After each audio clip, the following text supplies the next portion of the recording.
maging maalab sa makabagong teknolohiya tungkol sa pagsasaka.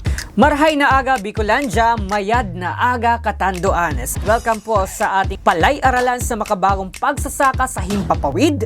Ating alamin kung ano ang mga dapat gawin tungo sa masaganang agrikultura at maunlad na ekonomiya. Oras naman para palaywakin natin ang ating kaalaman. Taong 1997 hanggang 1998 nang maranasan ang pinakamatinding hagupit ng El Nino. Hatid sa inyo ng Department of Agriculture, Agricultural Training Institute at PhilRice. Ito naman ang ating agri-tanong ngayong linggo. Tama o mali? Ang La Nina ay ang abnormal na paglamig ng karagatang Atlantiko? Matuto at mag-aral kahit nasa bahay. Makinig at manood sa 87.9 Radyo Periodiko, 98.9 Radyo Kaamiga, ATI Bicol Facebook page at ATI Bicol Sarabay YouTube channel. Tuwing Martes, alas 10 ng umaga at replay tuwing Linggo, alas 9 ng umaga. Palay-aralan sa makabagong pagsasaka sa Himpapawid sa probinsya ng Catanduanes. Maging matalino sa pagsasaka, makinig at matuto ng mga kapaki-pakinabang at makabagong kaalaman sa Palay-aralan. Halina't maging matalinong magsasaka! Marhay na aga Bicolandia, mayad na aga Catanduanes. Ako po si Kuya Chan, ang Media Production Specialist 2 ng Information Services Section ng ATI Bicol. Welcome sa ating ikasampu na episode ng ating palay-aralan sa makabagong pagsasaka sa Himpapawid o School on the Air on Smart Rice Agriculture sa probinsya ng Catanduanes. Hatid sa inyo ng Department of Agriculture, Agricultural Training Institute Regional Training Center 5 or ATI Bicol, PhilRice at ng lokal na pamahalaan ng probinsya through the Office of the Provincial Agriculturist na pinangungunahan ng OIC Provincial Agriculturist Sir Ace William Tria, ng ating Provincial Rice Coordinator Ma'am Lorna Vargas at ng ating Municipal Rice Coordinator sa 11 munisipyo ng Catanduanes. Tayo ay napapakinggan at napapanood sa 87.9 Radyo Periodiko, ATI Bicol Facebook at YouTube accounts tuwing Martes, alas 10 ng umaga at replay naman tuwing Linggo, alas 9 ng umaga. Tumutok din sa 98.9 Radyo Kaamigo ng Catanduanes State University Panganiban Campus tuwing Martes at replay tuwing Biyernes sa ganap na alas 10 ng umaga.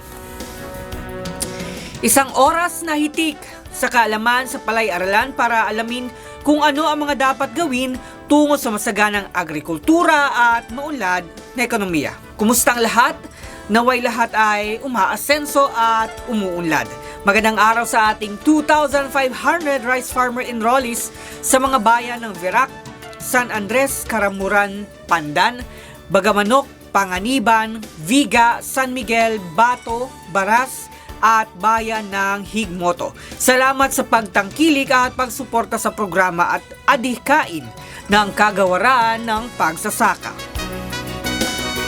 Ngayong araw, sabay-sabay nating pag-usapan ang tungkol sa Key Check 9 o pagsisinop ng ani, pinatuyo, nilinis at inimbak ng maayos ang palay.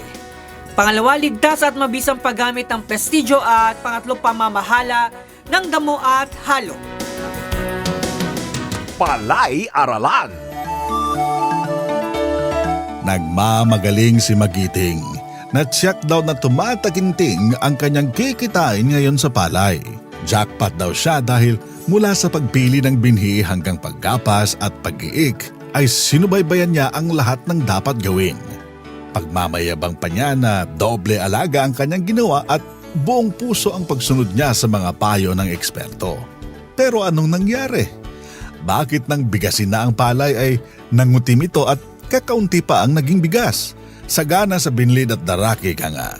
Ano kaya ang naging problem ni nagmamagaling na si Magiting? Oh, hindi! Anong nangyari? Bakit nangutim ang bigas ko? Tapos ang konti pa ang naging bigas. Durog pa! What happened? Nagtaka ka pa Magiting kung bakit nangutim ang bigas mo? Oo nga, naalagaan mo ang pagpili ng binhi hanggang paggapas at pag-iik. Pero ang tanong, napatuyo mo ba na maayos ang palay? Nilinis mo bang mabuti? Naimbak mo ba ng maayos? Let me think. Let me think. Babalikan ko ang nakaraan. Oh no! Hindi! Masyado na pala akong nagsaya pagkatapos maggapas at maggiik. Naiwan ko palang matagal-tagal na basa ang palay ko. Dapat pala'y pinatuyo ko na agad matapos maggiik. Tapos tumatuyo ba ang palay mo? Malinis na sako ba ang ginamit mo? Hay, Sa akin kasi, basta sako, pwede na. Hindi lang yan, Cassandra. Inimbak ko lang kung saan ang mga palay ko. May mga pesting insekto at daga pa yata dun. Mali ako. Mintis na, sablay pa, Cassandra. Kaya pala hindi naging makintab o makinang. Durog at kakaunti ang naging bigas ko. Bagkusay sagana sa binlid at darak si pobreng Magiting. Sayang! Baboy at manok ang mas makikinabang.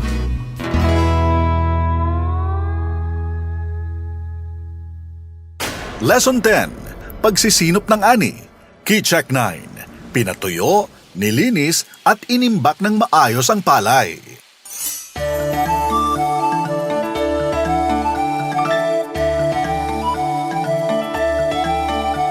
Kahit pala naging matalino ka sa pagpili ng bining itatanim, inalagaan mo ng mabuti ang palay at nakapag-ani ka sa tamang panahon, pero hindi naman maayos ang pagtuyo, paglinis at pag-imbak ng palay, ay baliwala rin ang pinaghirapan ng magsasaka.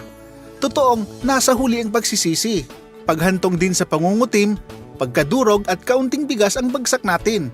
Kaya naman, ating talakayin kung paano mapananatili ang magandang kalidad ng inaning butil sa tamang proseso ng pagtuyo, paglinis at pag-iimbak. Makakasama natin ngayon si Dr. Ricardo F. Orge, Harvest and Post-Production Expert mula sa Philrice. Ayan, natapos na po tayong mag-ani ng ating palay. Punta naman po tayo sa pagpoproseso ng pagpapatuyo ng ating ani. Sir Dom, ano po ba ang tamang gawain sa pagpapatuyo ng palay kung ibibilad sa araw o kaya ay gagamitan ng makinarya? Una-una, Mang Fred, maging ipatuyo man natin sa araw o di makinarya ang dapat nating intindihin na dapat mapatuyo ito sa loob ng 12 to 24 hours mula noong ito'y naani at dapat uniform yung drying. So yun yung basic requirement. So hanggat maaari din, gagamit tayo ng dimakinarya kasi mahirap nang umasa ngayon sa init ng araw. So kung gagamit tayo ng dimakinarya na pampatuyo, mayroon tayong sundin na rekomendadong temperatura sa init ng hangin at ito'y dapat nasa within 50 to 70 degrees Celsius lang sa loob ng 5 to 8 hours. Depende yan sa initial moisture content. Yung temperaturang ito ay pang-commercial na palay. Kung binhi, mas mababa, dapat hindi siya lalampas ng 43 degrees Celsius kasi mamamatay na yung buto, hindi na siya tutubo. So kung mag-dry tayo ng, lalo na't uso ay madalas ngayon nababagyo ang ating palay, nababasa, kung dripping wet, yung unang 1-2 oras ay huwag muna nating gamitan ng mainit na hangin. So paandarin lang yung dryer, gamit lang yung ambient air, at hanggang sa mapatuyo natin ng 18% moisture content o skin dry. So yung kasunod noon, yan na yung pwede na tayong gagamit ng mainit na hangin doon sa rekomendadong temperature. Doon naman sa bandang dulo, pagdating ng 15% moisture content, ibaba na natin yung temperatura ng mga 40 to 45 degrees Celsius. Ulitin ko po, itong temperatura na ito ay para sa mga pang-commercial na palay. So, tigil natin ang palay, pagtuyo na, syempre yung safe for storage, nasa mga 12 to 14% moisture content na po yun. Sa mga sitwasyon naman na talagang hindi natin maiwasang patuyo sa init ng araw at walang mechanical dryer, siguraduhin lang nating haluin every 30 minutes para magkaroon ng uniform drying. At dapat handa tayo kasi ang ulan ngayon bigla na lang bubuhos. maiwasan nating mabasa itong pinapatuyo nating palay. Yun, nabanggit na po natin yung mga proseso at mga rekomendasyon sa paggamit ng dimaki ng pagpapatuyo at sa pagbibilad sa araw. So paano naman po natin malalaman kung tuyo na po ang palay at magkaiba po ba ang rekomendadong moisture content kung siya po ba ay pambigas o pambinhi? Nabanggit mo yung moisture content. Ito yung importanteng basihan para malaman natin kung kailan itigil yung pagpapatuyo natin ng palay. So, merong nabibiling moisture tester, may instrument dito para mas siguradong accurate yung pagkuha natin ng moisture content. So, depende yan sa kung commercial na palay, kasi may kaakibat na pagbaba ng bigat pag ibaba pa natin moisture content. Okay na yung 14% moisture content, maibenta niya kaagad. Pero kung sakaling tansyan niya ay hindi niya maibenta, lalo na't ito ay pangbinhi, pwede niyang ibaba hanggang 12% moisture content.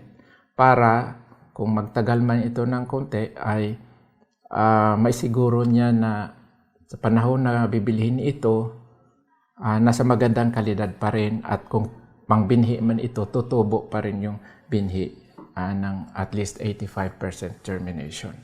Okay po, nalaman na po natin ang mga paraan at tamang moisture content ng ating palay.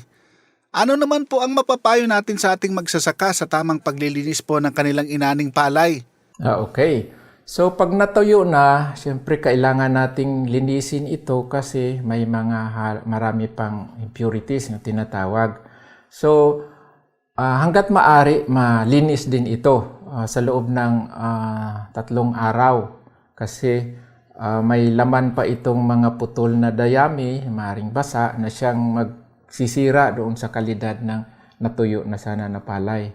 At kung gagamit ng dimakina na panlinis o tinatawag na grain cleaner, isa sa mga pinaka-importanting tingnan dito yung pag-regulate ng bilis ng ikot ng blower nito para ma-minimize natin yung losses, yung mga lumilipad na mga butil na pwede pa sana yon. So, at saka ang isa ding tatandaan natin ay kung yung palay natin ay gagamitin na pangbinhi, dapat malinis yung grain cleaner. Tingnan mabuti, baka may mga naiwan na mga butil ng palay na nanggaling sa ibang variety, yung unang pinagamitan nito, na siyang hahalo doon sa palay ng ibang variety na gagamitin na binhi. Baka yan ang dahilan para hindi ito pa maipasa sa standards. Okay po. So napakahalaga pa rin po pala na malinis yung ating aning palay bago nating iimbak. So ano-ano naman po ang maipapayo natin para sa tamang pag-iimbak po ng ating ani? Una-una, tingnan natin yung paglagyan natin, pag-iimbakan natin ng ating mga palay. Dapat wala siyang leak, dapat waterproof, walang tubig ulan na papasok na siyang mababasa uli yung palay natin na iniimbak. Maganda rin tingnan yung daloy ng hangin, may good aeration, at dapat din ay free from mga pests kagaya ng daga, ibon at mga insekto.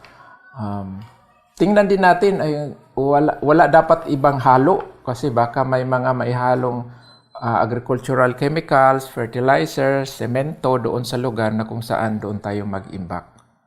At isa pa, bisitahin madalas yung in-store nating palay at i-check kung may pest infestation ba, may daga ba na kumakain, may mga signs ng physical damage, may signs na ito ay nababasa, kasi yan yung cause ng pagbaba ng kalidad ng ating palay. Manatiling malinis yung pinag-imbakan natin at iwasan yung may makapasok na mga daga o ano pa mang mga peste. Isa pa siguro kung sakaling kung maluwag lang yung paglagyan, tingnan din yung pagkalagay na madali siyang i-retrieve o yung pag-ikarga later on sa truck or may darating na bagong batch, madaling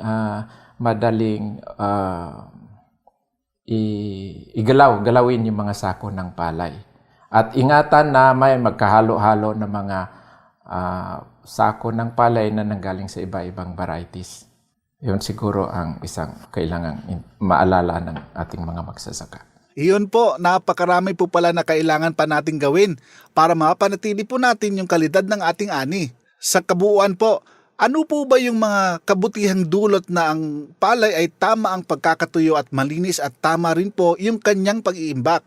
So pag tama yung pagkakatuyo, tama yung paglinis at tama yung pag-imbak nito, tiyak maganda yung kalidad ng palay na ating ma-produce.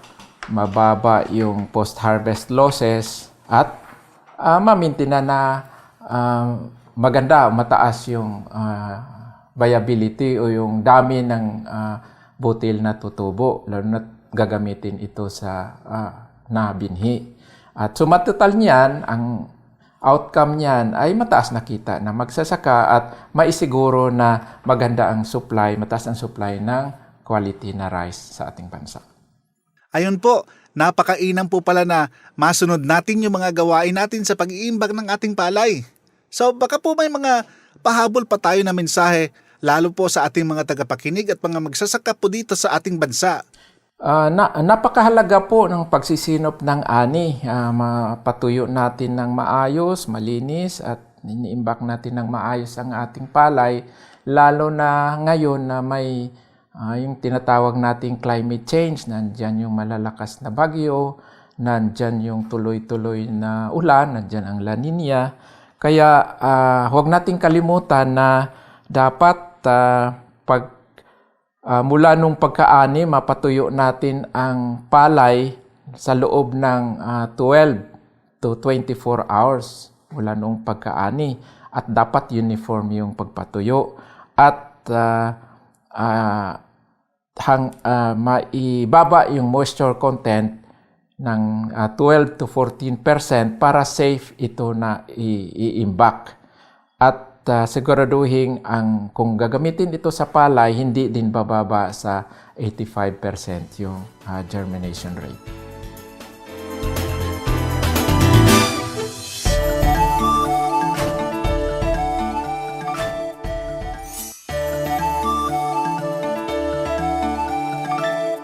Sa pagtutuyo ng palay, pwede pong ibilad sa araw o kaya ay gumamit ng makinaryang pantuyo tulad ng flatbed dryer.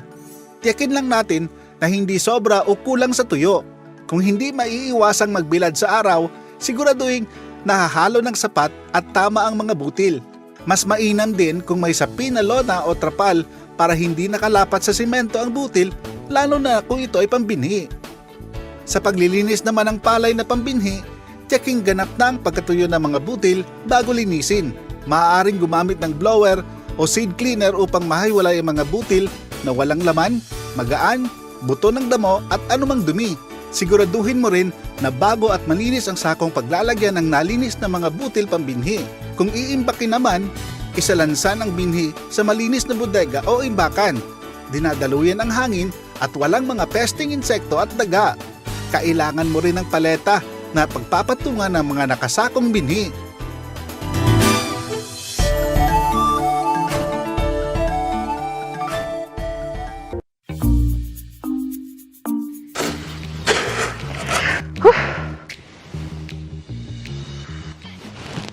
Tamang-tama ang sikat ng araw. Tiyak na mabilis na matutuyo ang palay ko. Aling Susan, kailangang may net o lona sa ibabaw ng simento kapag nagbibilad ng palay. Nasa TV lang tong si Donald the Newscaster ah. Kapag may halong dumi ang binhi, maaaring bumaba ang kalidad at dami ng bigas na magigiling at maaaring maging balaki dito sa pag-iimbak ng mga tuyong butil. Kailangan rin na malinis ang bilaran upang masiguro na walang maihalong bato at iba pang butil mula sa ibang variety. Ipinapayo rin na haluin kada 30 minuto ang mga nakabilad na palay. G-Check 9. Pinatuyo, nilinis, at inimbak ng maayos ang palay. Ang wastong pagpapatuyo ay nagpapahaba ng buhay ng butil habang ito ay nasa imbakan, nagpapababa sa dami ng mga nasasayang na butil, pumipigil sa pagbaba ng kalidad ng mga butil, nagpapataas sa dami ng magiging bigas. Samantala, ang hindi wastong pagpapatuyo ay maaaring magresulta sa mataas na bilang ng mga may lamat na butil na maaaring maging dahilan ng hindi pagtubo. Ang pagpapatuyo ng matagal sa mataas na temperatura ay nag-aalis ng bango o aroma ng mga mababangong variety ng palay. Dagdag pa dyan, ang mataas na temperatura kasama ang mga basang butil ng palay ay maaaring maging sanhi ng paninilaw at hindi natural na pagkalaon ng butil. Tandaan, huwag patagalin basa ang palay. Patuyuin agad ang palay na pangbinhi pagkatapos maani. Huwag palampasin ng isang araw nang hindi ito pinatuyo upang hindi ito masira. Ipinapayo rin na hanggang alauna lamang ng tanghali ang pagbibilad ng binhi nang hindi masobrahan ang pagkabilad nito lalo na kung tirik na tirik ang araw. Huwag apurahin ang pagpapatuyo ng binhi. Ipinapayo ang 12 to 14% na moisture content upang mapanatili ang kalidad habang hindi pa napupunla. Bukod sa pagpapatuyo sa araw, pwede ring gumamit ng makinang pantuyo. Natapos ng patuyuin. Ano naman ang payo ng mga eksperto sa paglilinis ng binhi? Alam na namin yan! Aba, may lab team pa pala dito? Pagkatuyo, pwedeng gumamit ng blower o seat cleaner nang mahiwalay ang mga butil na walang laman, magaan, buto ng damo o anumang dumi. At syempre, kailangan ilagay sa malinis na sako ang bagong linis na binhi. Pagkatapos patuyuin at linisin, kailangan tama rin ang pag-iimbak. Tama! Isalansan ang binhi sa ibabaw ng paleta sa loob na malinis sa bodega o imbakan na dadaluyan ng hangin, walang pesing insekto at daga at hindi nababaha. Tandaan, huwag pagsamahin sa iisang lugar ang mga nalinis at napatuyong binhi kasama ng pataba o mga kemikal. I-fill din ang sako ng binhi kung nag-iinit. Buhatin ang sako. Tignan kahit isang beses kada linggo kung may sumalakay na peste o kaya naman nagmantsa dulot ng tubig o halumigmig. Huwag ding masyadong mataas ang pag-iimbak ng binhi o bigas. Sapat na ang 6 hanggang 7 sakong taas. At syempre, panatilihin ang 1 metrong espasyo kada stocks mula sa dingding at bubong. Sa tamang pagtuyo, paglinis at pag-imbak ng binhi, Mapapanatili ang mataas na kalidad ng butil. At mas tatagal ang buhay o shelf life ng binhi sa imbakan. At syempre, maiiwasan ang aksaya. Sa tamang pagtuyo, paglinis at pag-imbak ng binhi, Mas mataas ang kita At nasisiguro ang supply ng dekalidad na binhi o butil. G-Check 9. Pinatuyo, nilinis, at inimbak ng maayos ang palay.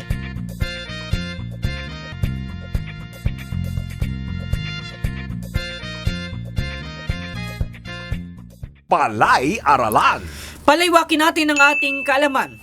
Kung may rice, weevil o bukbok ang bigasan mo, lagyan ng laurel o bay leaves para lisanin nila ang iyong bigasan.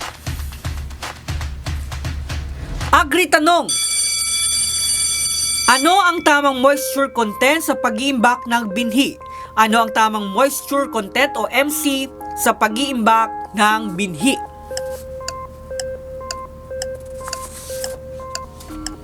Time is up. Ang sagot ay 12 to 14% moisture content. Palay Aralan. Anong nangyari sa asawa ni Ima na si Gibo? Bigla na lang siyang nahilo habang nag-i-spray ng lason sa palayan. Hindi naman daw siya lasing, hindi rin gutom. Nag-aalala naman si Pidol. Duda niya ay hindi na epektibo ang paborito niyang lason na kanyang ibinobomba laban sa mga peste. Ano kaya ang sanhi ng kanilang pagkabalisa?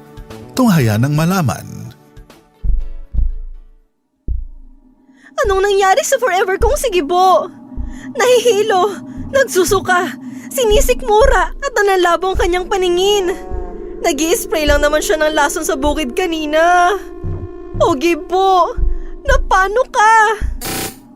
Kaliwat kanan kung ako'y magbomba ng pamatay peste pero walang nangyayari. Parang nasanay na ang mga peste.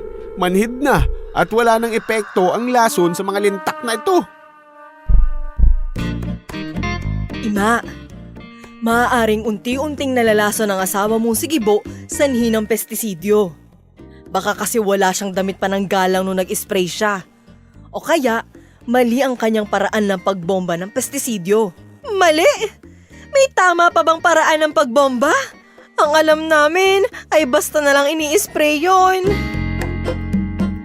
Ikaw naman, Pidol, kailangan ay pinag-iiba-iba mo rin ang pestisidyong ginagamit. Hindi pwedeng paulit-ulit din. Ay, akala ko kailangang loyal sa pestisidyo eh. Mali pala ako.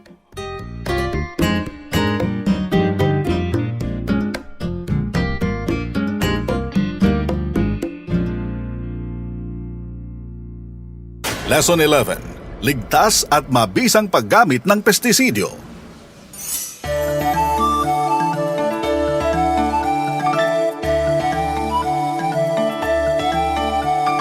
Kung hindi na maiiwasan ang paggamit ng pestisidyo sa palayan at KSP na nga kapit sa pestisidyo, mainam na malaman ang ligtas at mabisang pagbomba nito nang masigurong malabanan ng peste sa palayan habang protektado pa rin ang sarili at kapaligiran. Laging ibaon sa isip ang pestisidyo'y lason, hindi gamot. Makakasama natin ngayon si Edwin C. Martin, Crop Protection Expert mula sa PhilRice. Sir Edwin, karaniwan kasi sa magsasaka ay bumibili na kaagad ng lason kapag nakakita na sila ng peste sa kanilang palayan. Ang tanong po ay, kailan po ba dapat gumamit ng pestisidyo ang mga magsasaka? Maganda po ang inyong katanungan, Mang Fred. At sa lahat po ng mga tagapakinig, magandang araw po. Una po, ang pestisidyo ay ginagamit lamang kung ang lahat ng mga kultural na pamamaraan ay nagamit na at hindi na naging epektibo para sa mga peste at kung ang mga ito ay patuloy pa rin na dumarami sa ating palayan.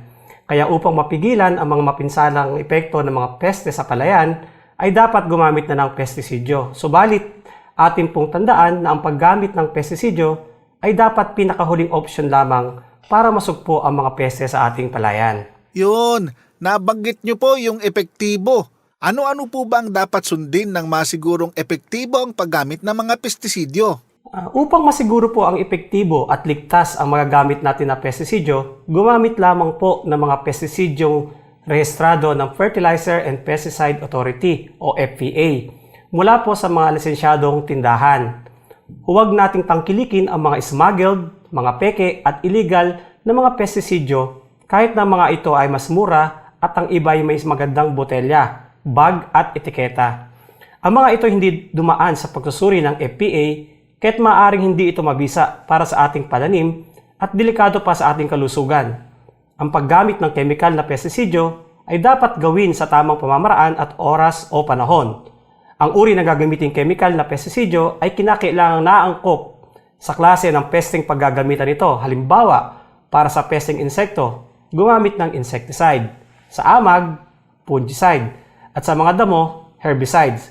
Sundin po natin ang rekomendasyon sa etiketa ng pestisidyo at siguraduhin tama ang timpla ng chemical at dalas ng pagbobomba. Ayon, so sabi nga po nila, ang pestisidyo ay hindi gamot. Kasi ang sabi po ng mga magsasaka, gamot. Ano po ba ang masamang epekto ng maling paggamit ng pestisidyo? Ang maling paggamit po ng pestisidyo ay nakakapinsala sa tao, hindi lamang sa pagkain nito, kundi pati na rin sa paglanghap nito. O di kaya, kapag ang malaking bilang nito ay tumugos sa ating balat. Maaari din itong makasama sa iba pang organismo tulad ng ibon, isda at mga kaibigang kulisap. Ang maling paggamit ng pestisidyo ay nakakaapekto din po sa ating tubig, lupa at ibang papang parte ng ating kalikasan o kapaligiran. Ayun, so nalaman po natin na hindi pala basta-basta ang paggamit ng pestisidyo. Sir Edwin, tama po ba na ang mga peste ay nasasanay din sa iisang klase ng lason? at hindi na ito iniinda? Paano po yun nangyayari? Tama po iyon. Ang mga peste po ay nakakabuo ng resistensya laban sa pestisidyo kung ito ay paulit-ulit na ginagamit laban sa kanila. Ang iba po ay mamamatay kasama ang mga kaibigang kulisap at ang iba naman ay mabubuhay at ang mga magiging anak nila ay magmamana ng katangian na iyon. Kaya po dapat ay limitahan lang natin ang paggamit ng pestisidyo at dapat po mag-iiba-iba din tayo ng pestisidyo na gagamitin sa kada pagbobomba natin. Ganon po pala. So ano-ano naman po ang mga paraan ng pag-iingat sa paggamit ng pestisidyo o lason bago, habang at pagkatapos ng pagbobomba? Bago po magbomba, dapat basahin, intindihin at sundin ang mga nakasulat sa label. Sundin ang mga rekomendasyong dosis ng pestisidyo. Pangalawa, suriin po natin kung may depekto ang sprayer. Huwag bubugahan ang baradong nozzle. Kung ito po ay may sira, ayusin bago gamitin. Kapag naman po maghahalo ng pestisidyo bago magbomba, gawin ito ng malayo sa mga bata at alagang hayop. Gamitin lang po ang mga instrumentong nakatalaga sa pagsusukat at pagtitimbang sa produkto tulad ng pesticide measuring scoop. Huwag gumamit ng mga lumang food container at kutsara. Gumamit din po ng mga angkop na kasuotang pangangalaga o ito po tinatawag na PPE. Habang nagbobomba naman po, mag-ingat sa pag-i-spray para sa pansariling kaligtasan. Iwasan ang kontaminasyon sa balat at damit. Huwag po mag-spray kapag malakas ang hangin at mag-spray sa direksyong hihipa ng hangin ang pestisidyo palayo sa iyo. Mag-spray sa malamig na bahagi ng paghapon o itigil din po ang aplikasyon kung barado ang mga nozzle o may tagas ang kagamitan. At ang pinaka-importante po, huwag kumain, uminom o manigarilyo habang nag-i-spray. At huwag po nga hawakan ang mukha gamit ang kontaminadong kamay. Pagkatapos naman po magbomba, ugaliin po nating linisin at hugasang mabuti ang sprayer at lahat ng mga kasangkapang ginamit. Labhan at hugasang mabuti ang lahat ng kasuotan. Ito ay ibukod sa iba pang baro at labada. Linisin din po ang sarili matapos magbomba at laging takpan ang mga pestisidyo sa lugar na maaring may ikandado at di maabot ng mga bata o alagang hayop. Ayun, yan po yung mga karaniwan na pinagwawalang bahala ng aming nakikitang magsasaka. So paano naman po natin mailalarawan kung paano po yung mga sintomas ng pagkalason na sa mga pestisidyo? Ang mga sintomas po ng pagkalason sa pestisidyo ay maaaring banayad, bahagyang matindi o malubha ayon sa pestisidyo at sa dami ng nasipsip ng ating katawan. Ang sumusunod po ay palatandaan at sintomas ng pagkalason ng pestisidyo tulad po ng pananakit ng ulo, labis na pamamawis, kapaguran, pagduduwal o pagsusuka, pananakit ng sikmura, pagkirot ng mga kalamnan. Ang mga malubhang sintomas naman po ay maaring pagkawalan ng malay, pangungumbulsyon. Kapag ang biktima ay nakaranas na po ng mga ganitong sintomas, panatilihin po natin siyang kalmado at dalhin po natin agad sa pinakamalapit na ospital. Ayun, so delikado po pala na malanghap ng mga magsasaka yung lason. So nabanggit nyo po kanina yung PPE. Ano po ba yung mga tamang pananamit kung gagamit ng pestisidyo sa palayan? Ang tamang pananamit po kung gagamit ng pestisidyo sa palayan ay ang pagsusuot ng 1 piraso o 2 pirasong overalls na mas mainam kung gawa sa bulak. Maaaring ihalili ang kamisetang may mahabang manggas at pantalon. Siguraduhin po natin kasya ito at ang lahat ng zipper at botones ay maayos.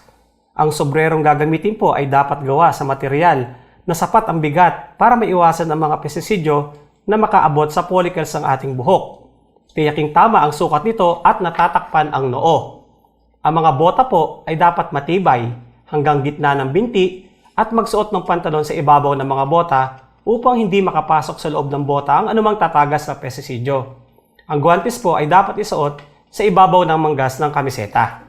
Ayan, napaka-importante po pala na malaman po natin yung pamamaraan at rekomendasyon sa tamang paggamit ng pestisidyo. Sir Edwin, baka may mga mensahe pa po kayo sa ating mga tagapakinig, lalo na po sa mga magsasaka po natin. Ang masasabi ko lang po sa ating po mga tagapakinig ay ang mga pestisidyong chemical po ay praktikal na solusyon sa pagpuksa ng mga peste na sakit at ng mga tanim. Pero dapat po nating tandaan na ang paggamit ng pestisidyo ay ang pinakahuling opsyon lamang. Ang labis at diwas ng paggamit ng mga ito ay nakakapinsala sa kalusugan ng tao at pati na rin sa kalikasan. Kung kailangan na talagang gumamit ng pestisidyo, siguraduhin po nating basahin ang mga paalala na nakasulat sa likod ng lalagyan o etiketa ng lason. Mainam na tama ang pagkakatimpla nang masigurong hindi masobrahan ang palay at hindi rin malabnaw o matabang. Maigi rin po magpalit-palit ng mga lason na gagamitin nang hindi masanay at magkaresistensya ang mga peste. Mag-obserba po ng tamang personal na pangangalaga sa kalusugan at ugaliin ang tamang pag-aalaga at maintenance ng spraying equipment. Manigura po tayo sa sarili sa paggamit ng angkop na PPE o yung po tinatawag na personal protective equipment.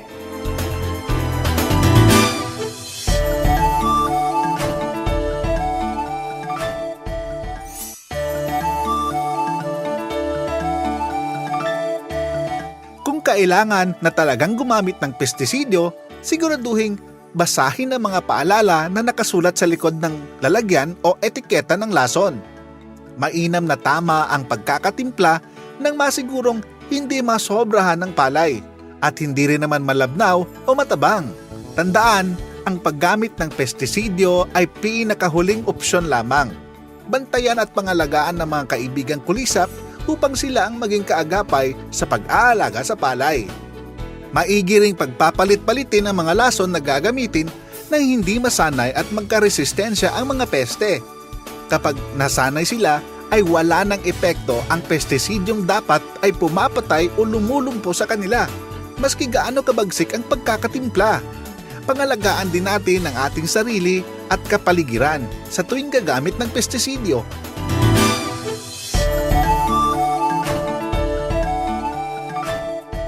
Palay-aralan. Paliwakin natin ang ating kalaman. Bigyan ng asukal o puti ng itlog ang pasyenteng nakakaranas ng bahagyang pagkalason. Kung matindi, magpatingin agad sa doktor. Agri-tanong, tama o mali lamang. Sakaling hindi na maiiwasan ang paggamit ng pestisidyo, ipinapayong pagpapalit-palitin ang mga lason na gagamitin nang hindi masanay at magkaresistensya ang mga peste.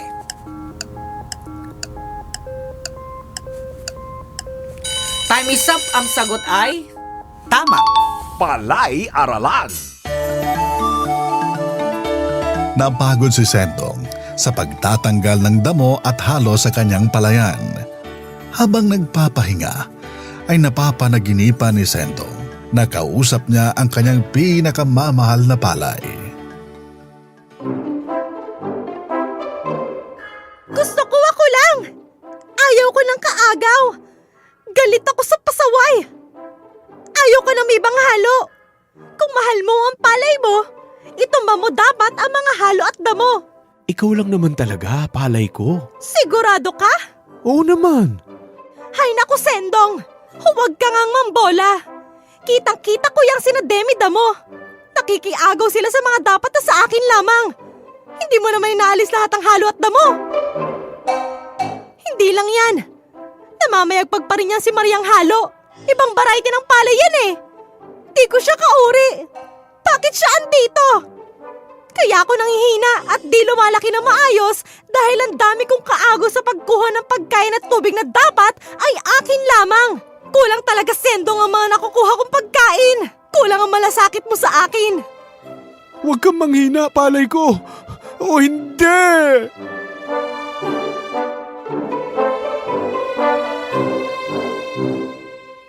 Lesson 12. Pamamahala ng damo at halo.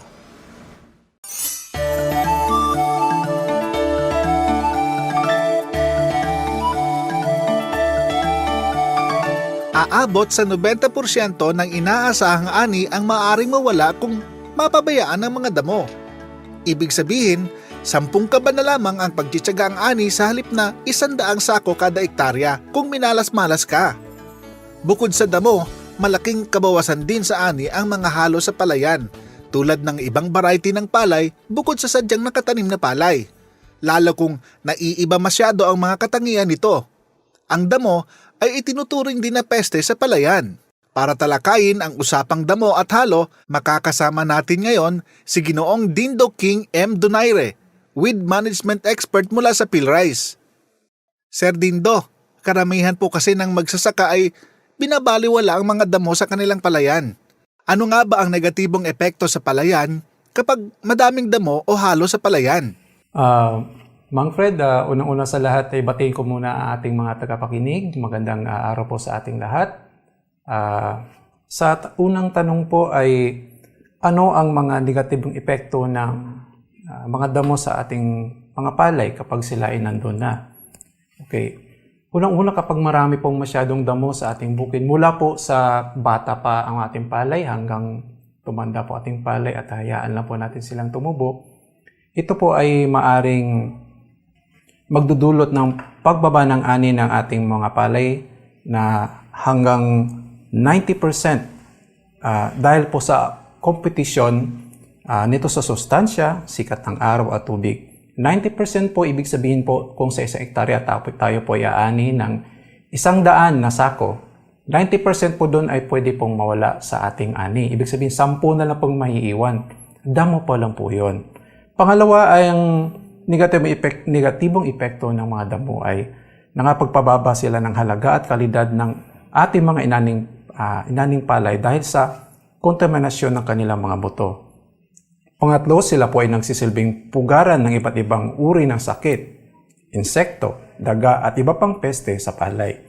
Pang-apat ay pwedeng pag marami masyado ang damo, sila ay pwedeng makakadagdag sa oras natin at gastos sa hinang pagpapadamo o pagbobomba ng herbicidio sa ating palayan. So napakalaki po pala ang mawawala sa ani ng magsasaka kung pinabayaan ng damo sa palayan. Ano-ano po ba ang dapat isagawa para maiwasan ang damo o kaya halo sa palayan? Okay.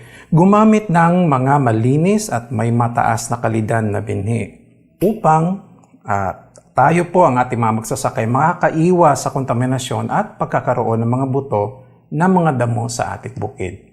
So, isama na rin po siguro natin yung tamang paghahanda ng lupa. Tama po ba, sir?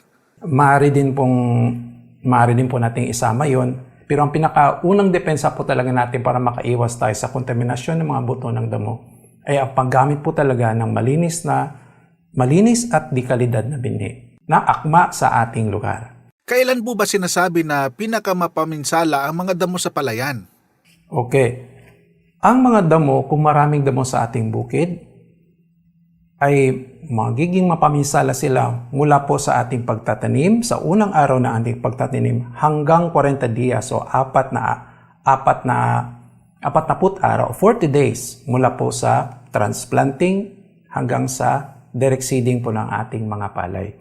Ito po kasi ang edad o yugto ng mga palay na vulnerable. Ibig sabihin mahina sila magipagkompetisyon sa ating mga damo. Ang palay po natin ay nag-iisa, samantalang yung ating mga damo ay marami po sila at iba-ibang klase po yan. Dapat po pala sa unang yugto ay nakontrol na ang mga damo. Tama ka dyan, Mang Fred.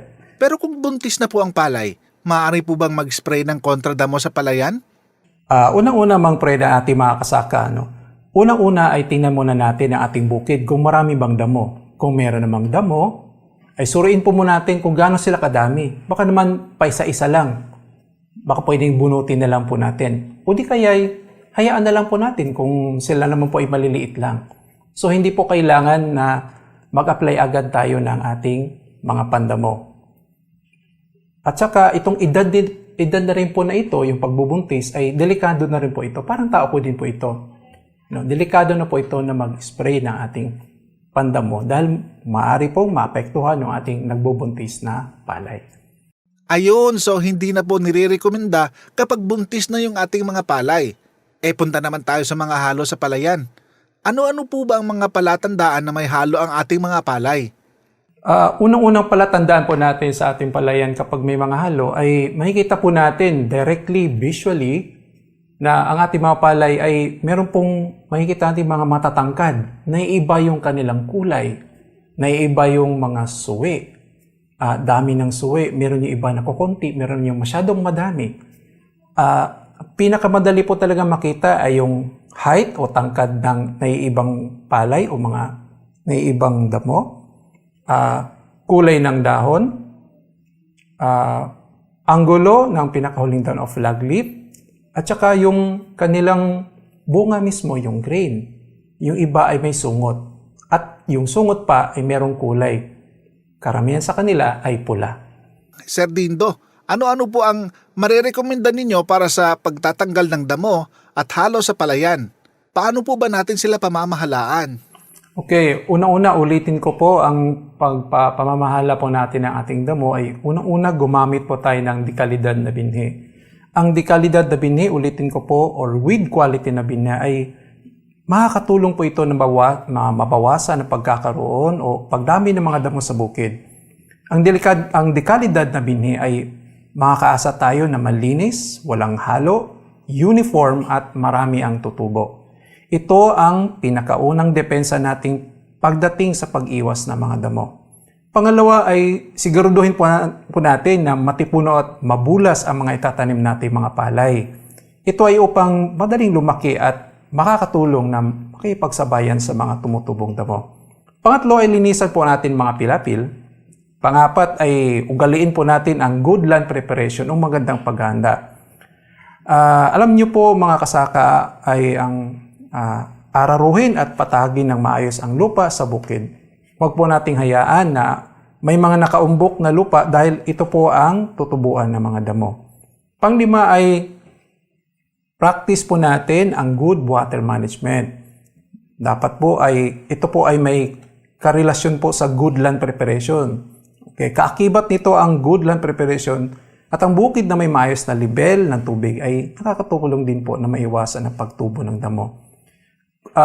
Pwede rin po tayong gumamit ng mano-manong pamamaraan. Ibig sabihin, gamitin po natin ang ating mga kamay upang bunutin.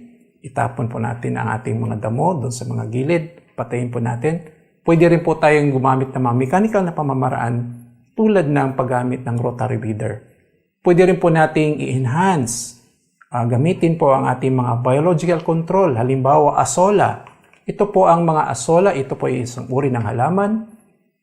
Berde na dumadami po pag may tubig at sila po ay nakakatulong upang maiwasan yung pagtubo ng ibang mga damo. At ang pinakahuli po ay ang nirekomenda ko kapag hindi na po kaya ng ibang mga control methods, yung mga una kong nabanggit, ay ang paggamit na po talaga ng herbisidyo o yung pamatay damo. Yun, so napakarami po na kaalaman ng aming natutunan. Sir Dindo, baka po may mga mensahe pa po kayo sa ating mga tagapakinig, lalo po sa ating mga kababayang magsasaka. Sa ating pong mga kasaka, sa tuwing tayo po ay may plano magtatanim na ng palay, ugaliin po natin ang unang pagpili ng ating mga maganda at may dekalidad na binhi. At ugaliin po natin na practicein po ang mga control para po sa ating mga damo mula po sa paggamit ng binhi hanggang sa mga mechanical na pamaraan, mga mano-mano pamaraan hanggang sa paggamit po ng pestisidyo.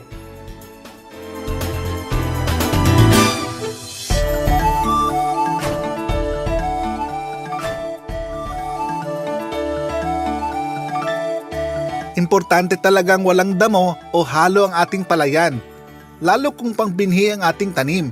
Kaya naman, mainam na ihanda at linangin ang palayan ng 30 araw. Gumamit ng malinis at dekalidad na binhi. Panatilihin ang kalinisan sa bukid, maging sa punlaan, kanal, pilapil at mga gamit sa bukid. 3 hanggang 4 na araw pagkalipat tanim ay maglagay na ng pamatay damo o yung pre-emergence herbicide.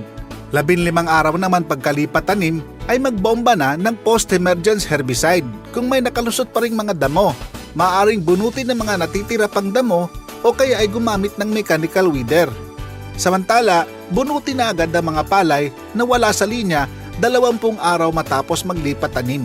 Alisin din ang mga palay na ibang-iba sa karamihan ang kulay ng puno. Tanggalin din ang mga palay na napakaaga o sobrang huling sumapaw. Ang mga palay na naiiba ang tingkad ng pagkaluntian ng dahon ay booking din na ang mga ito ay halo. Ang di pangkaraniwang taas ng palay, hitsura ng pagdadahon, postura ng huling dahon, haba at lapad ng butil, at sungot sa butil ay palatandaan na sila ay halo sa palayan. Off-type ang tawag sa mga palay na ito.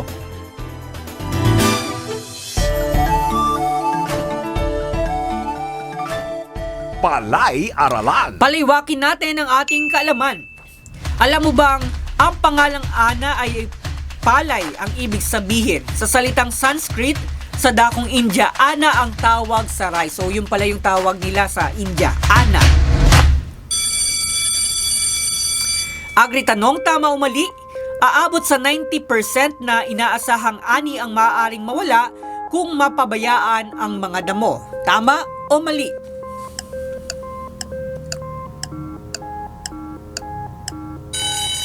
Time is up. Ang sagot ay tama.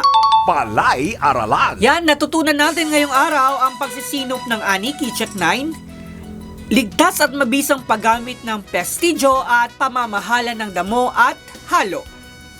Napakabilis ng oras. Maraming salamat mga ating kaugnay sa pagsubaybay, pakikinig at pagtutok. Ito po ang inyong likod, Kuya Chan, Media Production Specialist 2 ng ATI Bicol na nagsasabing sabay-sabay tayo tungo sa masaganang agrikultura at maunlad na ekonomiya. Marhay na aga Bicolandia, mayad na aga Catanduanes. Diyos mabalos po.